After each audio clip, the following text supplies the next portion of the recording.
Ito ang dahilan kung bakit masasabi kong sulit dito sa Canada. Ito ay napapanood ko lamang sa mga video, okay? Nakikita sa mga kalendaryo o kaya sa mga pelikula. Pero ito tayo, dinala ng Diyos. Mabuti ang Panginoon. Ito ay paraiso dito sa lupa. Napakasarap po. Welcome to my vlog. SB Lolo Vlog. Thank you.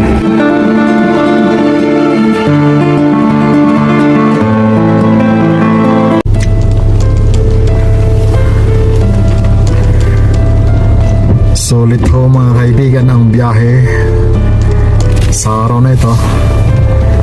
Ang daming stopover. Pauwi na ho kami ng Edmonton. Pero may susubukan kaming daanan na hindi pa namin narating simula ho nung ako'y dumating dito sa Alberta. Yung Columbia Icefield.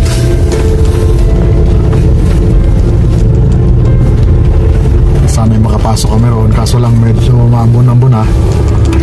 Ito ang problema rito. Unpredictable ang weather. Ang tanging na-predict lamang ko namin yung masarap namin na baon. Naiuwi namin kagabi sa birthdayhan yung turkey at mayroong litsong kawali. Yun ang nilantakan namin kanina sa aming pang-agahan kasama na ang panangalian.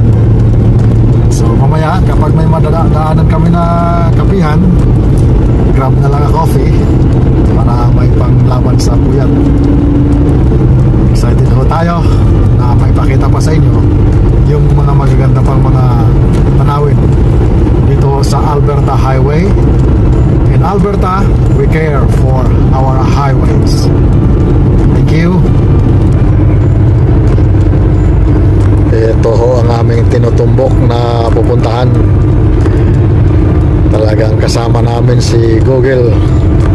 Maghahatid ho sa amin si Google Map sa Columbia Icefield Skywalk. 23 minuto na lamang po. Kanina pa ho kami nagbabiyahe. Kaya hanap muna ng medyo maparkingan at mapahingahan. Yun, para safety first muna. Alright.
Nakaka-in-love talaga ang mga tanawin dito sa Alberta.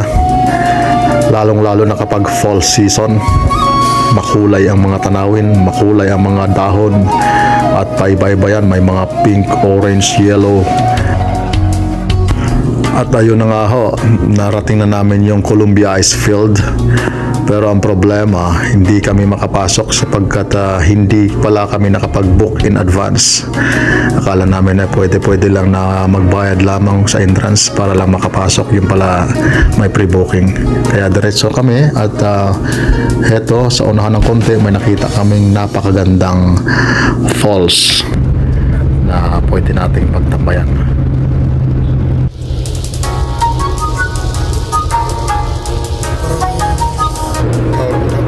Mayroon lang gano'n.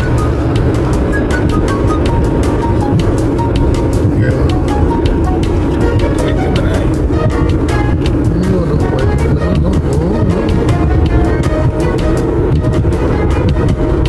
nakapasok sa ano?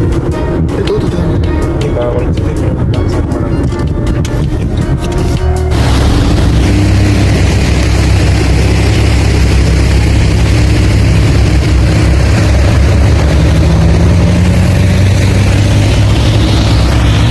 Ito mga kaibigan, ang sinasabi kong falls na aming pupuntahan. Kaya, okay ba ito? True or false? Ito yung falls, true or false ba? Okay. Alright. Oh, be careful there.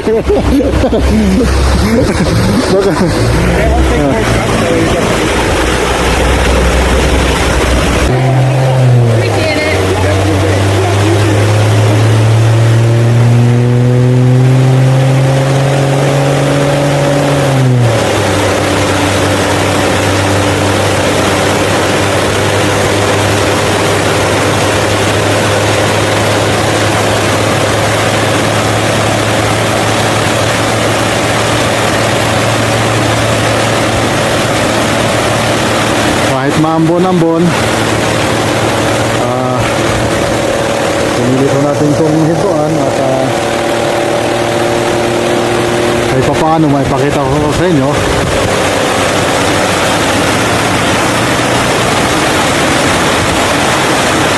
Makarelax lang naman ho kami ng konti sapagkat kahapon pa ho ako walang tulog.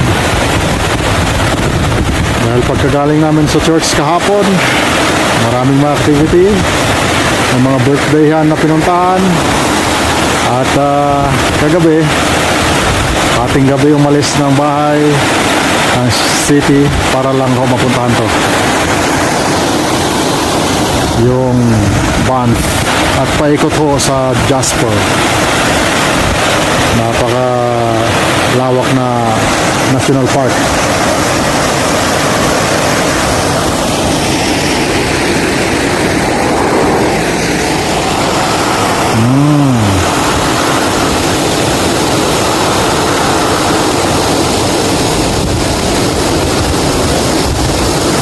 Okay, marami rin mga hindi nakapasok sa skywalk.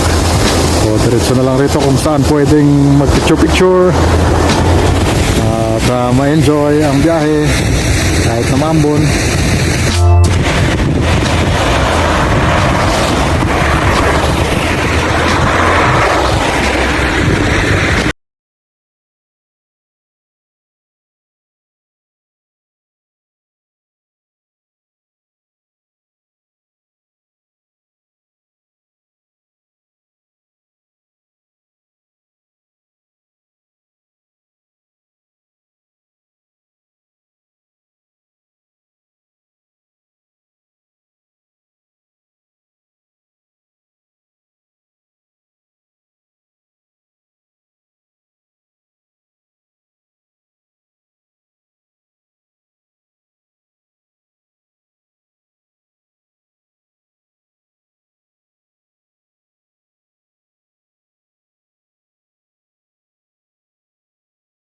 Pa rin po tayo ng pagbabiyahe pauwi ng Edmonton mula ho sa Banff, sa Moraine Lake hanggang sa umikot ho tayo sa Columbia Ice Field Skywalk. At dahil hindi nakapasok roon, diretso rito sa Jasper. At mamaya-maya diretso na, pauwi na ng dahan-dahan. 4 na oras pa po. Kaya naghanap kami ng mainom na mabilihan na kape. Stop over muna rito sa may dabuhan. Paunat-unat.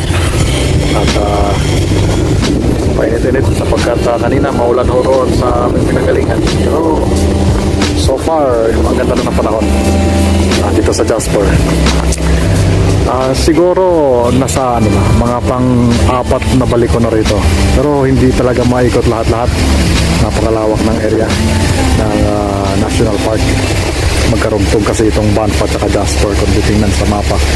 Kaya sige po, ingat po muna. Update na lang mamaya.